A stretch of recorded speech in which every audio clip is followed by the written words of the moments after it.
So let's talk a little bit about house style. You brought up house style, and you did kind of initiate the differences between different houses in Champagne. So you have here tonight. I see you brought some wines. One is a vintage, and one is a blend. And could you explain the house style a little bit? What that means? Surely. The house style is generally a blend of several, anywhere from 6 to maybe as many as 18 vintages, in order to get a continuation of style year in and year out. I'm sorry, I have to stop. You said 16 vintages in one bottle. In one bottle. Vintages. Vintages. What the major houses will do is that they'll keep a reserve for their house blend. So this could go back 16 years. Probably longer. So it doesn't say 1 year; it could be going back way back. Exactly, and so the reason for that is that they want to build a continuation of a house style, something what I had alluded to earlier, and that is brand loyalty. You know, if you're going with a Roeder, you get a particular style. You know, if you're going to go with a Krug Champagne, it's another particular style. If you're going to go with a Moet Chandon, that is still a third style.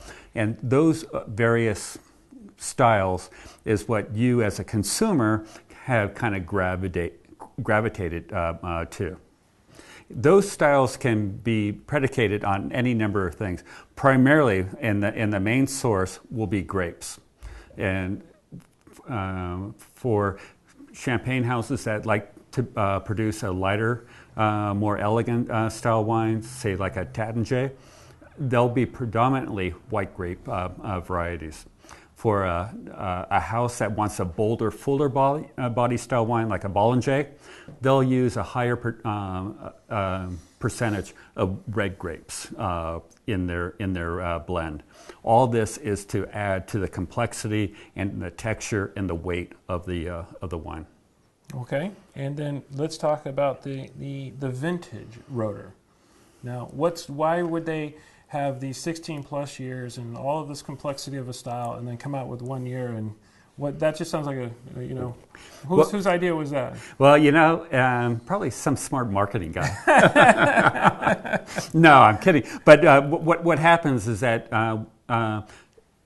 maybe 4 or 5 times a decade, a particular vintage is just so overwhelming, so fantastic, that they realize they have something very, very special in front of them.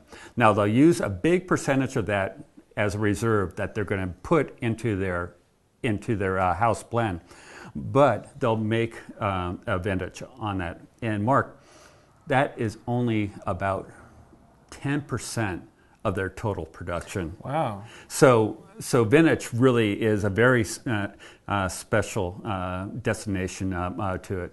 They realize that they need that particular wine further down the road, because these guys are in for the long haul. Sure. So they're going to need that in the blends in the coming years for the house blend. Right. But they have recognized something so special that they see that they would want to do something as a vintage and make it independently.